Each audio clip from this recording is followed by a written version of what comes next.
Good afternoon. I call this meeting to order. Good afternoon. Hi there, I'm Jennifer Cunningham, the Assistant Vice President for Alumni Relations here at Lehigh. I'm so glad you're all here. We had a record registration of 1,500 alumni and friends for this weekend, which is fantastic. Thank you. And I have to say, it's a testament to the specialness of this place that we have people who just graduated in 2022. We have the 5th year, 10th year, and that we have people up to the 70th year, which is just amazing. Imagine being, do the math, about 90 years old and still feeling such a fondness for Lehigh. It's really a special place. And I know that you all came back mostly to see your friends and to reminisce and to make new memories with your old friends. So I really appreciate that you're here today to learn about the Lehigh of today and tomorrow from our new president. I know you would rather maybe be out reminiscing with each other, but I'm really glad that you took the time. So I'm going to introduce our 15th president, Joe Helbley. As you saw in the parade, perhaps, he's class of '82. He came to us from Dartmouth College, where he served as provost. He's a proud Lehigh alumnus, and this weekend he's celebrating his 40th reunion. Thank you. Joe is going to speak for about 20 to 30 minutes, and then you'll have a chance to ask questions. So when that happens, we will have some mic runners. Just raise your hand, and they will run over to you. And please keep it in the form of a short question. Thank you.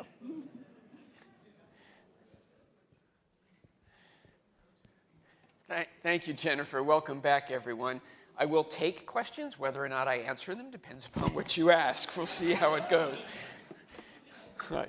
Oh, it's great to be back and be here with you. It's great for me, certainly, to be able to have this chance to spend time with you at the same time as I'm here celebrating my own 40th reunion. It makes it a really special moment. You know, as an alumnus myself and as the first one in more than a century to have the privilege and honor of serving as Lehigh's president, I can't tell you how special it is when I have the opportunity to get together with alumni. You know, I have what I call campus moments. There are times when I'm walking across campus and I see something or I hear a sound or I walk into a room like this and I'm immediately transported back. And I will tell you that in this room, the first time I was back in this room was my first week last August when I was here as president. And I was greeting the incoming graduate student classes, the master's and PhD students. And I came down here, I looked up and I said to them, and I looked at the periodic chart of the elements, said the last time I was in this room was when I was taking my organic chemistry final. So just process that for a moment and imagine the emotions that are swirling through me right now. So I trust for all of you, the alumni who are back, as you've walked around campus these past 24 or 36 hours, and as you do so the rest of the day, today, tonight, and tomorrow morning when you will be joining me at 7:30 a.m. at the flagpole for a 4-mile run. That's not an optional activity. Look at the fine print in your program. I trust that you have these campus moments as well. It really is wonderful to be back here with friends and be part of this community. Because I think for all of us who are fortunate to call Lehigh our alma mater, it's the campus itself as well as the people and the programs that I think have not only given us an education, but have truly shaped who we are and who we have become and what we have done throughout our lives. The campus itself, I think, is such a core part of Lehigh's identity. The architecture is stunning. And the hills, of course, it's one of the first things I hear prospective students speaking about when they gaze up at those hills. Hills that include more than 2,500 outdoor steps, and hills that we know inspired Jesse Reno, class of 1883, to invent and build the first working model of what became the escalator.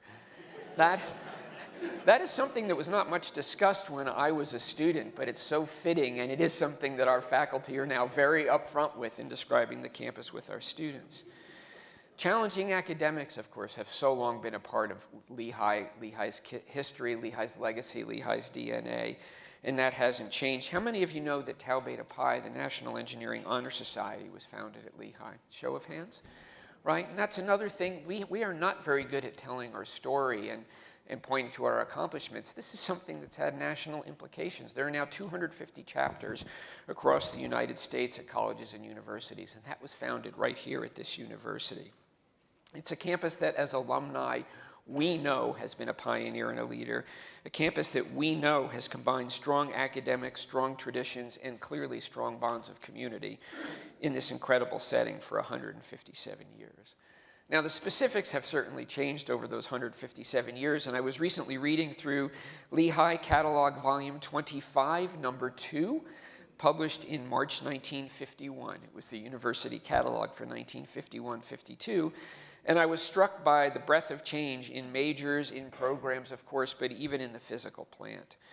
New buildings, significant construction happened in the 60s and 70s, so I suspect that those of you who are alums from the 50s and 60s and have not been back to campus much in the intervening years are looking around and saying, wow, the transformation's been profound. This building itself and the mud chemistry building right next door were completed in 1975, the last pieces in a large phase of construction at that time.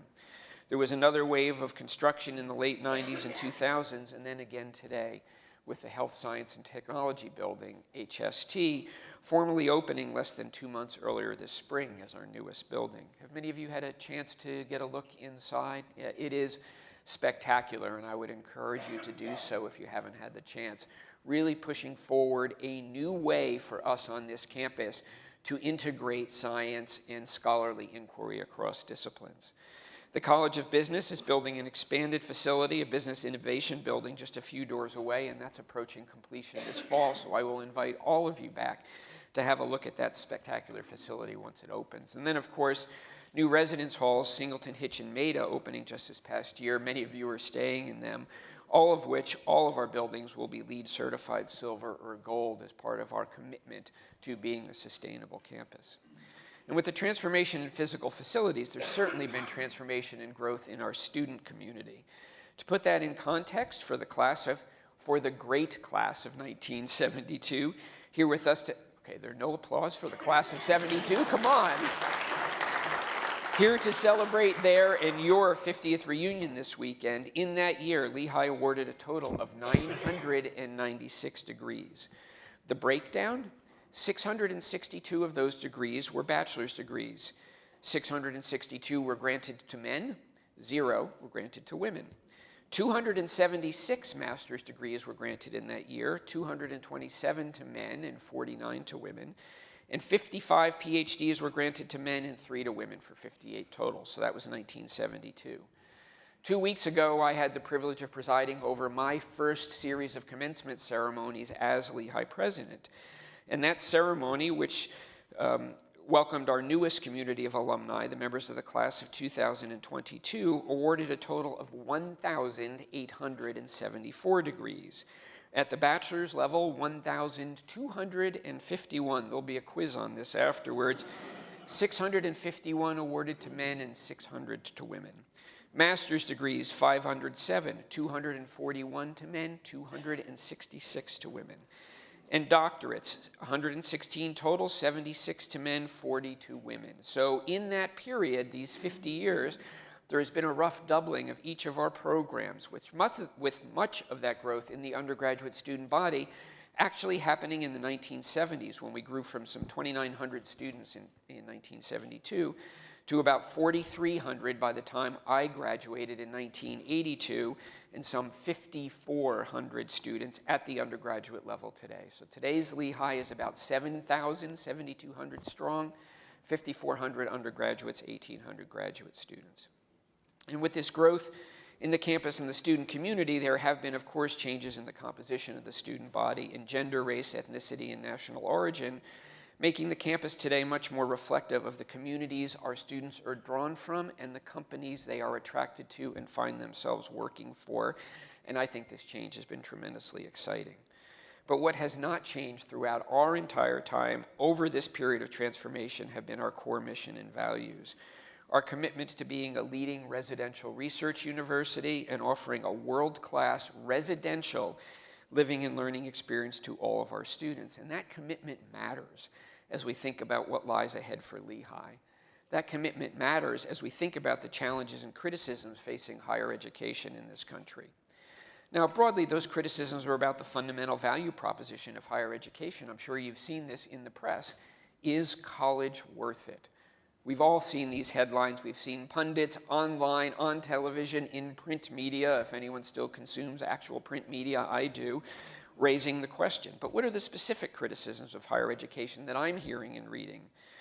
What do our students learn as employable skills? Related to this, are colleges and universities sufficiently focused on outcomes like graduation rates and employment? Do we actually help students learn to think critically and independently? Do we develop their communication skills, and do they learn to work in teams and be part of a community? And are our operations lean, or are they overstaffed bureaucracies? And related to this, importantly, is cost. And here I'll acknowledge, as I've said to many of you over the course of this year, that I think access and affordability is one of higher education's greatest challenges. So rolling these back up into the overarching question, remember, it is a college education worth it? Now, spoiler alert, I have an opinion on this. And I think the answer is a resounding yes on so many levels. But I also think we, higher education writ large, ignore these criticisms at our peril. So how is Lehigh responding? How are we, Lehigh, positioning ourselves for the future? First, we're doing this by thinking about our curriculum and our academic programs and asking what we can do to help our students best prepare to meet the challenges they will face in their lives and in their careers. Now, Lehigh was founded as an engineering school. And although today, and truly for much of the past 75 years, and I know this because I've been looking at numbers and data from 75 years ago, the majority of our students have in fact not majored in engineering. But there is, regardless of a student's major, a get the job done, find a solution pragmatism that I think defines this campus, and quite honestly, I find inspiring. And that ethos is rooted in engineering, and it permeates all that we do on this campus. But let's remember that even at the time of our founding in 1865, Lehigh was never only about engineering. From the beginning, Lehigh insisted that students who came to study engineering did so in combination with the classics. Now, I say this, I am the president of the entire university, not only the College of Engineering. I am an engineer, but I am truly the person responsible for the entire university. But I make this point about engineering because the language has changed. It's technology we talk about today, but it is core to every aspect of our lives. And I think this element that runs so strongly throughout our history and through our DNA is part of Lehigh's competitive opportunity and competitive advantage as we look at the years ahead and as we look at tackling these criticisms of higher education head on. Now, the blurring of disciplinary boundaries that I mentioned just a minute ago, going back to Asa Packer's day and the founding, was in fact present in the earliest years of this university.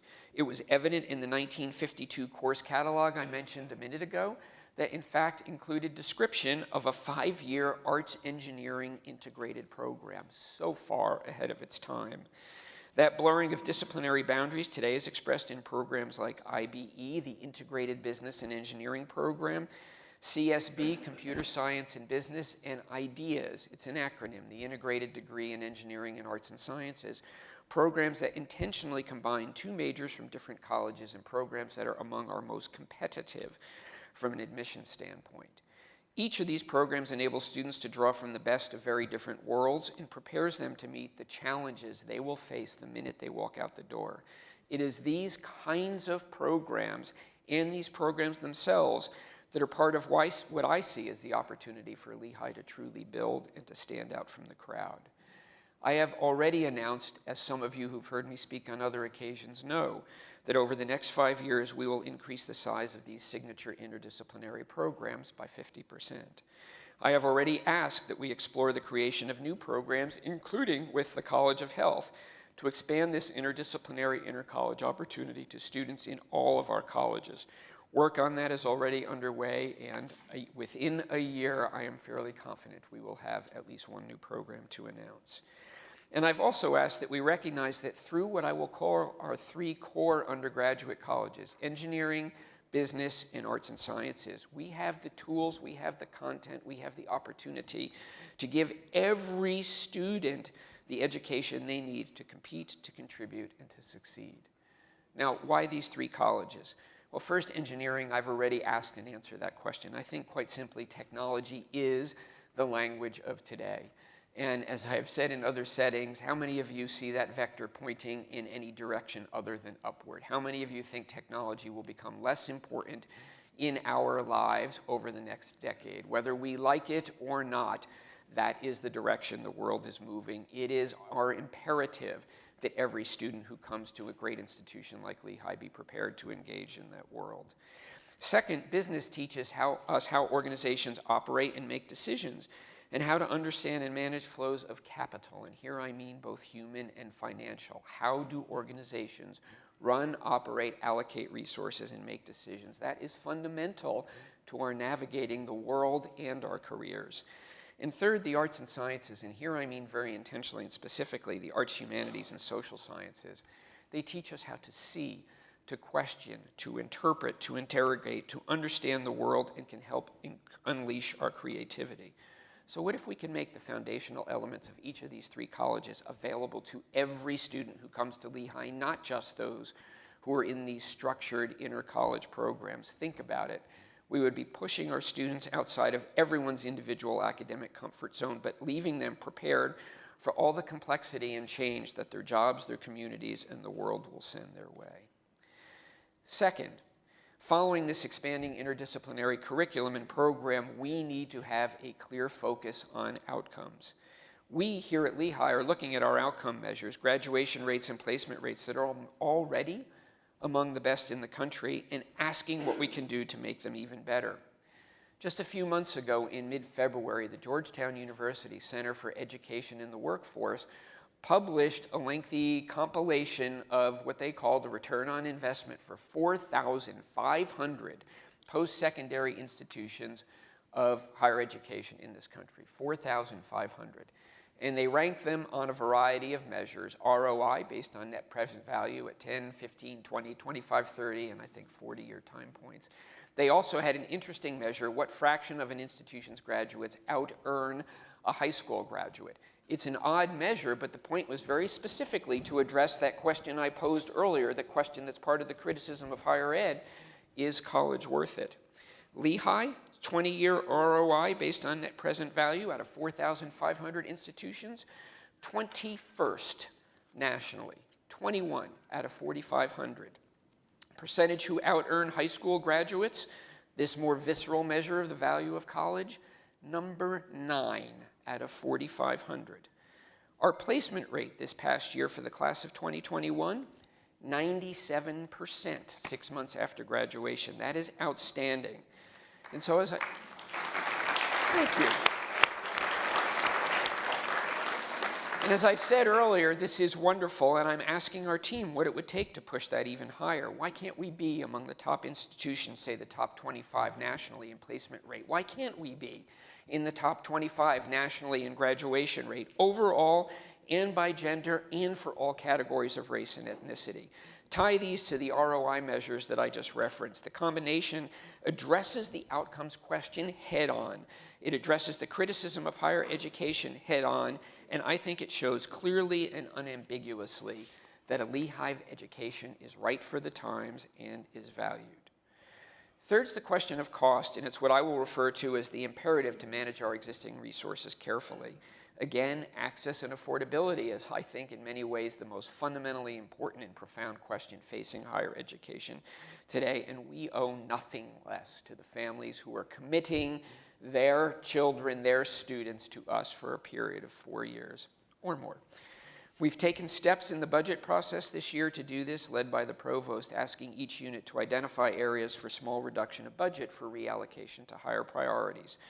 One of the challenges we face in higher education writ large is this notion that once started, a program has to continue at the same scale or grow forever. And I will say as clearly as I can, that simply cannot be. Now, I'm going to say something that seems internally contradictory, so I'm going to ask you to pay close attention. Everything we do on this campus, and I truly mean this, everything we do has value for some students. Every academic program, every athletic program, every co-curricular program. If it had 0 participants, it would not exist. If it exists, by definition, it has participants. And since there is freedom of choice, students choose which classes they want to take, they choose which activities they want to pursue, clearly, everything we do has value for someone or someone's on our campus. Now, I make this point because now I will pose the question, so what happens when a university decides to decrease the size of a program or discontinue it? Those who were involved in the program, those who benefited from the program, remind us, sometimes loudly, of the value of the program and the impact it had on them. And that's important context. But I will say that cannot be the sole metric for determining the future of a program. If it is, then universities will never change. And if universities never change, I think we run the risk of becoming obsolete, becoming the caricature that some have of higher education. We need to remember that while everything we do on a campus has value, it does not have equal value, and we have to focus on investing differentially in the areas that have the potential for greatest impact for our students. Now, I've spoken about this with the campus, and as I've been out on the road this spring with alumni and parents, about the importance of focusing our resources, about the importance of investing in areas where Lehigh can lead, where we can be, as I have been saying, first, best, or only, and why that should matter to our campus and our students. It matters in investing in our academic programs, expanding interdisciplinary opportunity in a tech-driven world to all students. It matters in investing in programs to support the outcomes I mentioned, measures that will move us to a position of national leadership. It matters in investing in programs that support the student experience and all of the co-curricular learning that happens as part of a residential community. And it matters in investing in a few areas of research and faculty growth where Lehigh faculty can truly lead. My commitment to you and to this campus is that Lehigh will make those decisions and invest disproportionately in areas where we can lead. We will make choices. To act on this opportunity, we're moving forward this coming year with a strategic planning effort, our first in 14 years, an effort that will ask us to develop these ideas for interdisciplinary education, identify areas of research where we can truly lead, where we can be first or best, identify the path and resources needed to move our outstanding outcomes measures to an even higher level, to a position of leadership. Ask what it means to be a global research university of our scale. Think about utilizing our assets like Mountaintop for distinction. Imagined a reimagined PhD program that provides more opportunity and more professional and career focus to our students in addition to developing their independent research skills.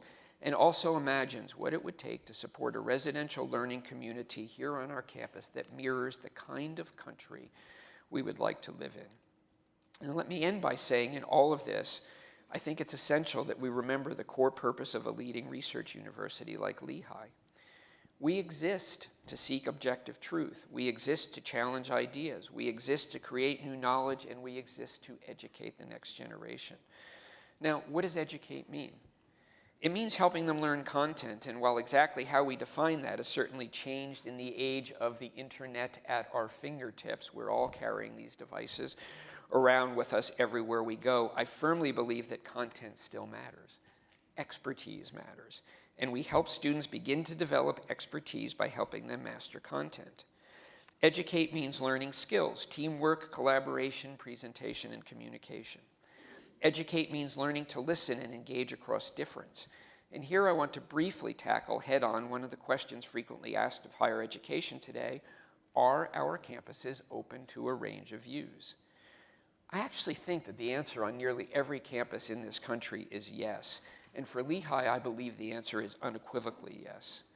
I have said to our students, I would like every student to be able to engage in open and honest and respectful discussion and even debate on challenging issues.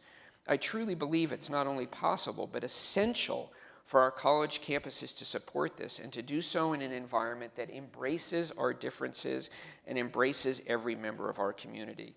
That means we include voices that represent a range of political perspectives. That's the perspective from which the question is often asked. But it also means we include very intentionally the voices of members of our community, all races and genders, that have felt disrespected or unheard for too many years in too many places. As I said to the Student Senate when I met with them this past semester, if we can't find ways to do this, to have respectful conversation on challenging topics on a university campus, on our campus, then I am deeply concerned about the direction of our country. Educate means learning how to ask questions and think independently. Educate means being prepared for a world where the pace of change is arguably greater than anything the world has ever experienced, ever. So we, Lehigh, will get there by investing in programs. We will get there by investing in interdisciplinary programs. We will get there by investing in outcomes.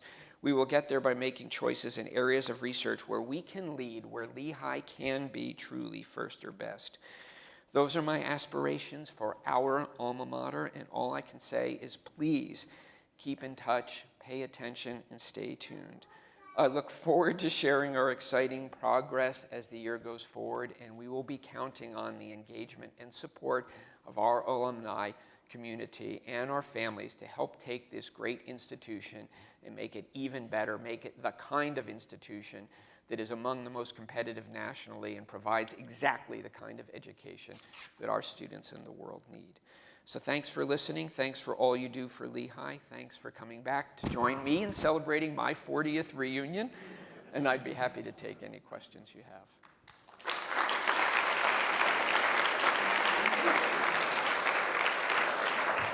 And as I said earlier, I will take them. I'm not promising that I'll answer them. Okay, so there are microphones circulating, so Marcia, Kelly, I'll rely on you to find a person and pass the microphone. Please introduce yourself before you ask a question.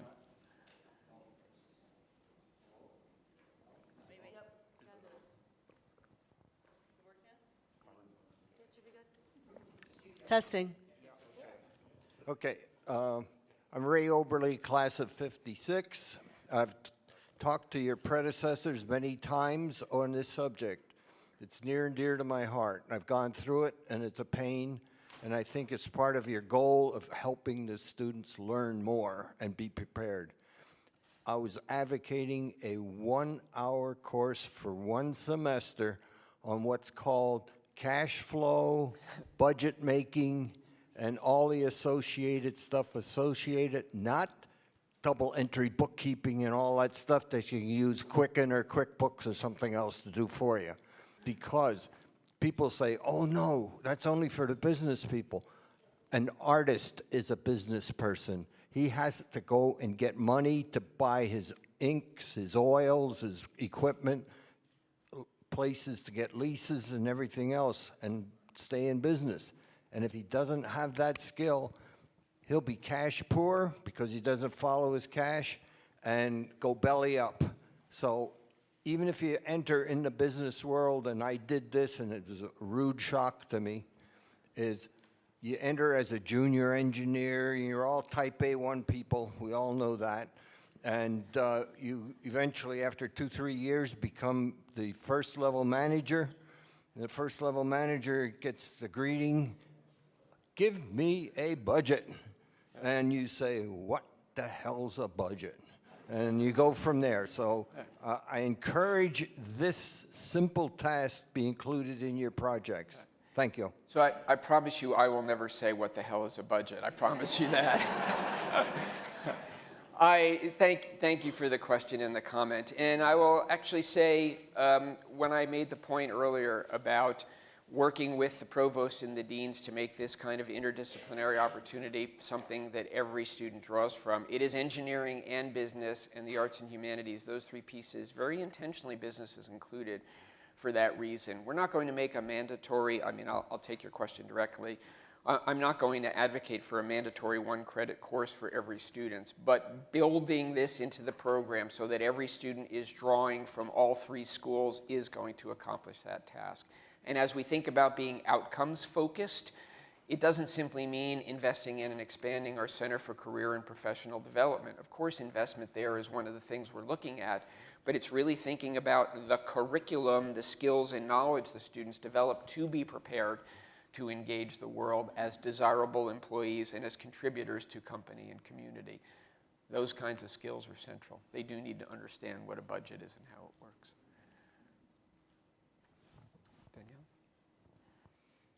Hello, I come from Central Connecticut. I did not graduate from Lehigh, but I am in the medical field. And the universities in Connecticut have, over the past 2 decades, made a real push to have big companies, bioengineering, pharmaceutical, insurance companies, partnering with their universities to provide a transition from university to big corporations. How is Lehigh addressing that? Yeah, I actually spent a decade earlier in my career at the University of Connecticut, so I have a good sense of what they're doing. That, although not exclusively, tends to be done much more at public universities that have different mechanisms for partnering with the private sector.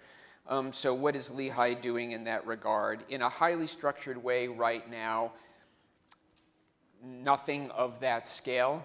What we are doing is asking questions about how we could partner more effectively. Not on, I mean, if you're asking about the workforce training question, not so much there. We're focused much more on research partnerships and opportunities for students to engage with the companies, maybe through internships as part of their education.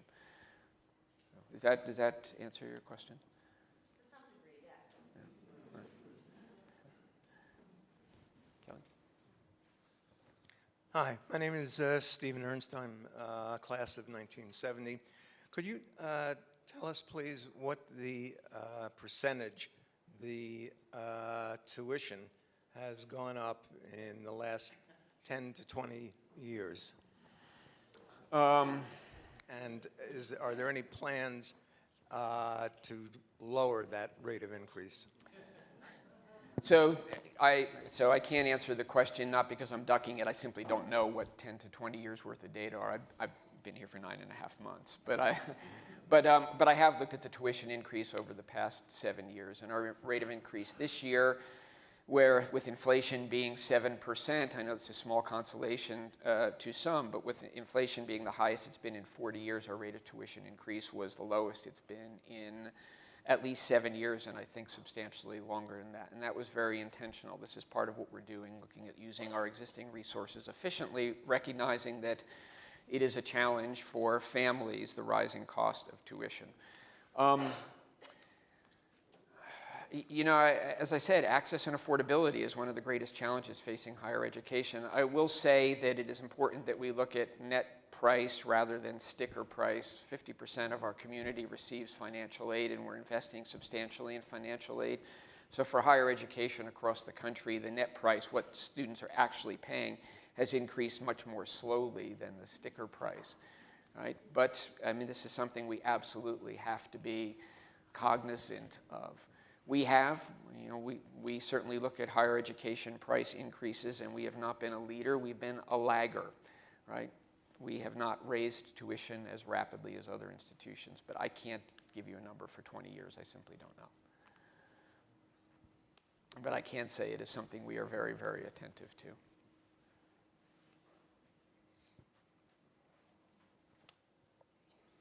Okay. My name's Ken Fischel. I'm class of 71. You spoke in your presentation about the importance of open conversation on campus. Could you speak to the range of speakers that were invited to campus over the last year or planning for the next year? I don't know what the plans are for this year because much of that is managed locally over the course of the past year. I mean, first, by and large, most speakers who come to campus are either invited by faculty in a particular department. So it's an academic colloquium with someone coming it's an engineering speaker, a chemistry speaker coming to speak about catalysis of a particular reaction pathway, someone in religion coming to speak about a book that they've published recently. And so that is the vast majority of speakers who come to campus. Student groups also have funding that they can request to invite speakers who are of interest to them. There have been a range of speakers this year reflecting different perspectives, all of which I would say are left of center to right of center, but not on the extremes of the distribution in either direction. Ken Frazier, who was the CEO or recently stepped down of Merck, was a speaker in a colloquium series in the College of Business. I can't answer the question in more detail because there wasn't any significant controversy. There were no protests this year. Speakers were greeted respectfully and thoughtfully. I mean, there were some who I think challenged perceptions and made people uncomfortable to an extent, but it was all handled respectfully and thoughtfully, and so I think it's actually a good thing that I'm blanking on the list. So, and I mean that seriously. Yeah, this is Wes Winterbottom from the class of 1972, and you had said earlier that for a lot of us, going to Lehigh is a big part of who we are, and I know that's true for me, but also for some of us, being part of a fraternity or now sororities is a big part of who we are, and I just wonder if you could give us your vision on this future of the fraternity and sorority system at Lehigh. Yeah, and so let me start with where it is currently. So it is what I would characterize as an engaged and healthy system in the sense that it's not on life support, it's sort of steady state, running at about 30% to 35% of the student body as participants. Participation among women is slightly higher than participation among men, and it's been at that level for a while. That is a lower level of participation than it was certainly when I was a student. But I will say, and I suspect that not all of you will agree with me on this point, I actually think this is healthier. When I was a student, it felt like there was one choice if you wanted to have a social life. And now there are a range of options. 30% is a system that offers opportunity to every student who wants to engage, but you are not in the small minority if you choose not to. So what does that mean for the system going forward? You know, I think the system is, times are different. I think students, you know, when I meet with them, they talk about the leadership opportunities that participation in the Greek system provides. I acknowledge that. They talk about the friendships that develop in the Greek system. Absolutely acknowledge that. They talk about, and I see ways they engage in the community. Those things are really positive. And I know, right, I know it's an important social outlet as well. All of those things, as long as they can exist in ways that are not harmful to the participants and not harmful to others, the university, every university is going to be supported. But when those lines start to get crossed, that's when we face challenges. So I think student leaders, and I know the alumni volunteers I've spoken to, understand that to be supportive of the students who are participants in the system and stay within that space is essential. And if they do, the university's fully supportive. I mean, it is an important and engaging part of this institution's history, and it's an important part of what builds community here.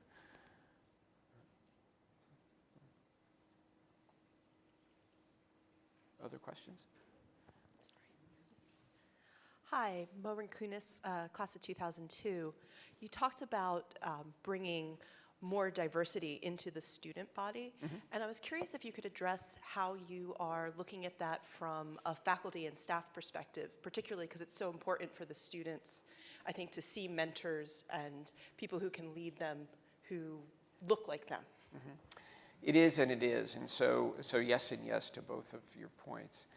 I'm trying to remember if it was September or early October, but this past year, our campus put forward, after much discussion and review and engagement, including with the Board of Trustees, diversity and community, a diversity, inclusivity, and equity strategic plan. And it was a general plan that talked about principles largely, but it talked about what it would take to do, these are my words, not the words in the strategic plan, but really be a community that embraces difference, welcomes every individual, and has every individual who's here on our campus able to bring their whole selves to the classroom, to the laboratory, to the playing field, to work, and be respected and valued for that, period, full stop.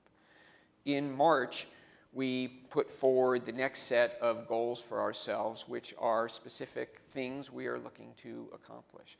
And we are taking steps to build a more diverse faculty and staff community for precisely the reasons you articulated. And so there is a strategic plan. There are metrics we're going to hold ourselves accountable to. The goal is to have a community that represents the community writ large and is the kind of community that we want to be. On this campus, as in many campuses, the student body is diversified more quickly than the faculty and staff.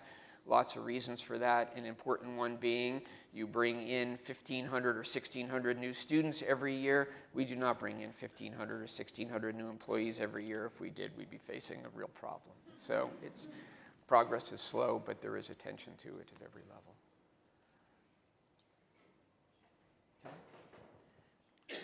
Bill Buskirk, class of 71. I know there are universities, and I think Purdue is maybe the most recognized university that scale or tie tuition to a graduate's future earnings or the average earnings. So, for example, an engineer tuition is more than an art history major tuition. Are you looking at programs such as that?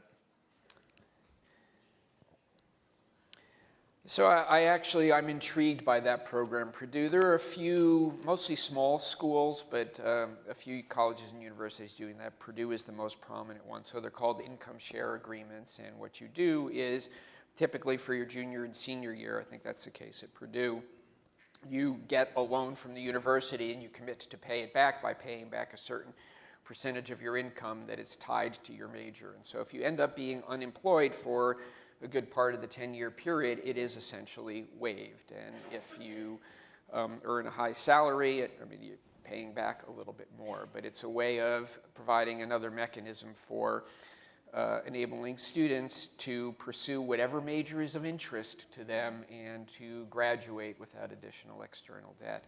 I've talked to the Purdue president about their program and about how it's working. I'm intrigued by it. We're having some internal conversations about it. It doesn't mean we're making a commitment to go down that path. There's some questions about it, and they're actually, they've gotten criticized recently for the structure of the program and whether it is sufficiently transparent and it is truly affording students the most affordable way to borrow and pay for their education. So there are a lot of questions that we have, but we're aware of it and are intrigued by the possibility. And I think we have to be creative, right, in helping students find ways to afford our education. To the question earlier about tuition, tuition pays our bills, tuition pays faculty, tuition pays for programs, tuition pays for the cost of health care for our employees, which are continually increasing. And so there's a challenge there. We need to, as costs increase, and to compensate our employees and be able to attract the best, we need to have the resources to do that, which is why we ask our alumni community to be generous and supportive, which is why we seek research funding to support our research enterprise, and which is why tuition is increased. But it can't increase without bounds, certainly. We have to be looking for other ways to enable students to afford their education.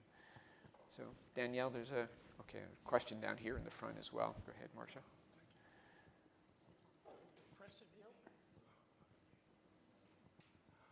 Hello, my name is Bob Arndt. I'm the class of 1952. All right, welcome back, Bob. Ralph and I are the only Ralph and I are the only left. Well, there must be more. I got kind of an odd question. When I graduated Lehigh, my first job was with Bethlehem Steel.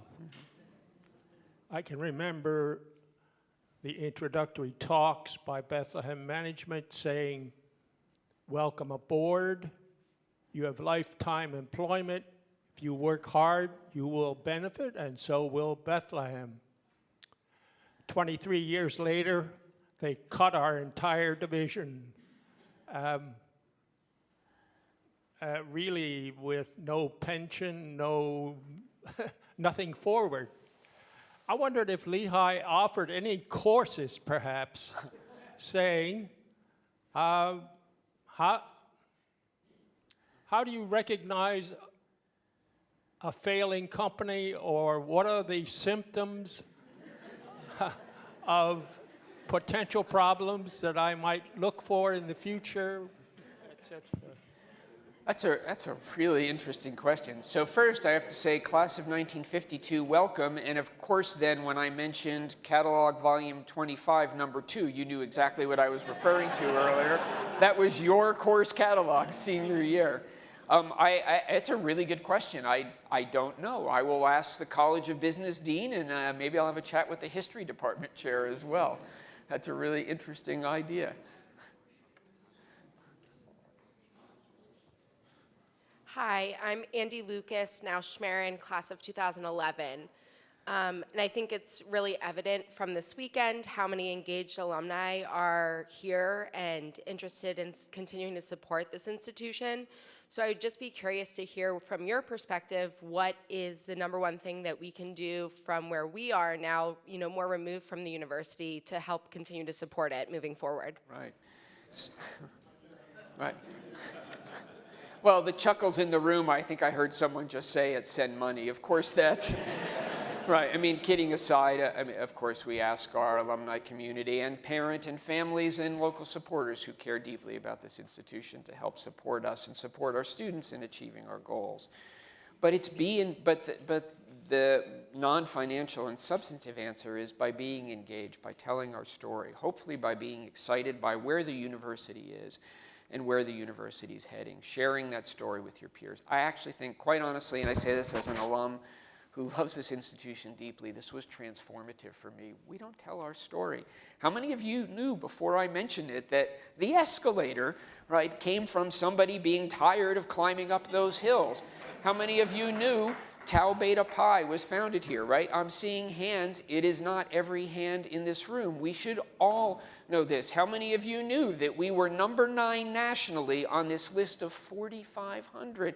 It's the same person or same few people who know our outcomes. So we have a couple of alums who are, I'm not chiding anyone, but paying close attention. It is really important that we share the story. Look at how the campus has changed and transformed in so many positive and exciting ways. Talk about the educational direction we're taking and why it's right for the country. And help us by getting engaged in mentoring students and talking to students. Have your companies, if you have an internship, offer an opportunity to a Lehigh student. If you have full-time employment opportunity, let us know. Offer an opportunity to a Lehigh student. If you have something to share career-wise, just by talking with a student who's going down the path you've gone down, and I will say this particularly of younger alumni, no disrespect intended to people who are, let's say, my era, but students tend to be much more comfortable asking very open-ended questions, like how do you get there, of someone who's graduated 5 or 10 years earlier. And Jennifer and Joe and my colleagues here in the back can certainly help you learn how to get connected and engaged in that way. I am incredibly proud of this university and its history and legacy and where it has come and where it's going. I hope you are as well. Share that story. Brag about us from time to time. That's how you can help. Hi, I'm Eric Bays, class of 77, MBA 78. First, I'd have 2 points. I was looking at the annual report of the endowment, and you had a fabulous year last year. 1.9 billion, I think, was the level of the endowment. Kudos to your investors and your investment decisions on that, because we talk about tuition as a source of income, but our alumni gifts and the growth of the management of the endowment is absolutely critical to the legacy of the school. The other point I'd ask is, you've been here now a while. What have you wanted to slow down? What have you wanted to increase in terms of what you now see as your observation of the school? Slow down and increase, that's an interesting question. So let me say increase. I want to increase our process of making choices and focusing in our faculty hiring, focusing our resources, and a couple of key areas, making decisions to enable us to be national leaders in a couple of areas. I want us to move more quickly to develop these kinds of inter-college, interdisciplinary programs that I mentioned, where we've got the foundational elements there. And we've been nurturing them quietly and slowly for a long time. We need to move on that. I think it's a real opportunity. Slow down, I will tell you honestly, we have slowed the growth of the undergraduate student body. And so we have been increasing the undergraduate student body the past 3 to 4 years. For a period of 3 years now, we're holding the incoming class steady at 1,500 students. It enables us to have the time to have our facilities in place to welcome the new students, make sure we have the programs in place to support those new students, and so we've slowed the growth of the incoming class. And I'd love to raise money more quickly. How subtle is that? You can all help me with that, thank you. In the back. Hi, I'm Paul Smith from the class of 1961, the great class of 1961.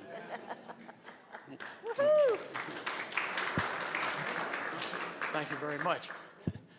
One of the great concerns our class experienced, and several others in our same time zone, raising money from alumni ran into a real stumbling block this year with several of our very good donors, and I'm sure other classes experienced it, whether it's the philosophy or whatever. I don't want to address the issue. Is there something that you are considering doing to reach out to some of these past givers who are now putting their hand up and saying, stop? I am trying to and am open to speaking to anyone and everyone because I want the story of Lehigh to be better understood. I want our alums to know what we stand for and where we're heading. I want our alums to share in the excitement of the tremendous outcomes that our students are experiencing. I want our alums, right? You all in this room, by being here, are engaged and connected. And if I come back to the show of hands questions I asked earlier, right, how many of you knew about this Georgetown report? I encourage you to take, I mean, it's a dry report, it's nothing but numbers, there's not a narrative, but the columns are sortable. Take a look, it's online, take a look, right? I don't think our alumni community writ large, including those who have been supportive in the past or have the ability to be significantly supportive, may not be aware of where we are, what we're doing, and where we're heading. And so part of the opportunity for me is to sit down with anyone and everyone as often as I can and help share that story. And hopefully that will encourage them to engage or re-engage. And I mean, it all comes down to doing the best we possibly can for our students who are here today. That's what we all want. Help us make that possible. I will say you've brought a very fresh amount of air to this campus, and you have our support as much as we can. But perhaps we might give you some of our citizens that we want to bring back into the fold. Happy to. Thank you, Paul. Thank you. Anyone else? By the way, I am still looking for a show of hands for who's going to show up at 7:30 tomorrow morning in front of the flagpole. I'm Cynthia Ellsworth-Jonas, and I too am the class of 1982. Woohoo! So back in 1982, Deming Lewis was the president of the university, and he was somewhat infamous for his absence on campus, as I recall. And I was just curious how you see the leadership your leadership will be different from Deming's back in 1982, and how you would like it to change further. So I never met Deming Lewis during my time as a student. I saw him twice in my 4 years, and I literally mean saw him twice. Once was walking across the UC lawn having come out of Alumni Memorial, and the other time was my commencement. Higher education leadership, in fairness to him, I mean, I never met him, I don't know him, right? But he was at the end of 18 years of his time as president, and he was coming to the end of his tenure. In the world, and university leadership was different then. Peter Likens, his successor, whom I've had a chance to speak with just over the phone, had a very different approach and was much more engaged with the student community, and I think that's continued in our presidents here at Lehigh since then. I'm absolutely committed to that. For me, you may know from my background that I worked in the private sector for 8 years after I got my PhD, which makes me highly unusual among academics and university presidents. I made a conscious decision after 8 years of working in a research environment that was very engaging that I wanted to become an academic because I wanted to work with students. I wanted to be in the classroom, I wanted to be in the laboratory working with students. That hasn't changed as I become an academic administrator, and it hasn't changed because I become a president. So I'm very interested in being visible and engaged and out with the student community. And I speak about running frequently, in part because it is part of my DNA. It's part of who I am and what I do. But it's also another way that I've looked to connect with the campus community. So I'm needling all of you about joining me at 7:30 tomorrow morning. But I do that with students every Tuesday morning at 6:30. I have already had students say to me, how come they have seen online that I've done this when traveling around the country. I run with alumni at 7 a.m. Like, how come the alums, you meet them at 7 a.m., but it's 6:30 here on campus? This is a special, this is a reunion special, by the way, meeting at 7:30 tomorrow morning. That's late for me. But, you know, kidding aside, I say that. I think the number of students who have told me they want to run with me exceeds the number who actually show up, at least by 10 to 1. But it's, I actually didn't mean that as a joke. I mean, that's literally true. But I think it has, I take that as a positive sign. The students know that I'm doing this and know that I really am interested in meeting them in different ways other than at meetings or events and wanting to get to know them. And I truly do and want to. That's part of what brought me back here, is to learn from them about the Lehigh of today and hear their aspirations for the Lehigh of tomorrow. And so how will my presidency be different than Deming Lewis's? You know, I trust there was a focus on academic excellence when he was president, and that's absolutely the case now. There is absolutely a focus on focusing resources that is pushing in that direction much more intentionally than was the case back then. But I think I am quite confident I'm going to be known by the student community in a very different way, and that's really important to me. So I'm conscious of time. In fact, we're over time, so if there's one final question, and it's a brief question, I'll take it, and I will give a very brief answer, and then I'm happy to stay and take questions one-on-one. Danielle, you've got the microphone, so you have the last question. That's a lot of pressure. I don't know. Hi, my name is Evan Choi, class of 2020, so I guess on the opposite end of Bob. But my question is, you continue to talk a lot about community, and there's no, ignoring the fact that Lehigh is a member of the Bethlehem community. Mm-hmm. What is Lehigh doing in investing in the city of Bethlehem, town of Bethlehem, and that relationship? Yeah, that's a great question. I'll try and give a really short answer, and then I'll be happy to speak more about it afterwards. So the answer is a lot and looking to do more. In particular, the last president, John Simon, forged a very close partnership with Bob Donchez, who had been the mayor of Bethlehem for the past 8 years. And if you look at what Lehigh has done, placing some offices in South Bethlehem, supporting investment in city streets and roads, supporting the Southside ambassadors who are out greeting visitors and picking up little bits of litter from the streets every morning, investing in the development of the Greenway, putting community art from the Lehigh University art galleries on the Greenway, having programs for local community students that bring them and their families here on campus around Halloween at different times of year, or the incredible number of students who volunteer in the Brogle Middle School and also the elementary schools in South Bethlehem. It is, again, my reference point is 40 years ago when I was a student, but it is so different. It is so more deeply engaged. I have already had several meetings with the new mayor, Willie Reynolds, to talk about Lehigh wants to do things in partnership with South Bethlehem. I don't want Lehigh moving into South Bethlehem. I don't want Lehigh walled off from South Bethlehem. Lehigh needs to be a vibrant and important partner in South Bethlehem.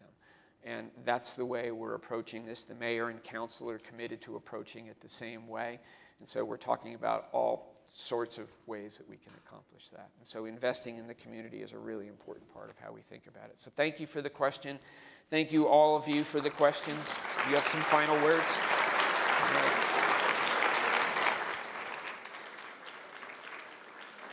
Thank you, President Helbley. Just 3 things. One, I am going to show up tomorrow morning at 7:30. And I do not run an 8-minute mile, sub 8-minute mile like he does. So if you just want to walk, or if you want to go less than 4 miles, feel free to show up and I will be last. Just so there's that. Second, a lot of you know me because you get my weekly emails with things to do with Lehigh. President Helbley talked about telling our story. That's where you can easily find chunks of our story. So if you don't get that email, or you would like to get that email, see me and we'll sign you up. It is weekly, bi-weekly in the summer, and it has all kinds of things that you can do from your couch or on campus or in the regions, so that is a great way to just stay on top of things. Third, have a great time tonight at the Unity Dinner or your class dinners, and set the date for next reunion. It's always the second full weekend in June. So no excuses, no weddings, no births, no family trips. We'll see you here again in 5 years. Right, thank you everybody for coming.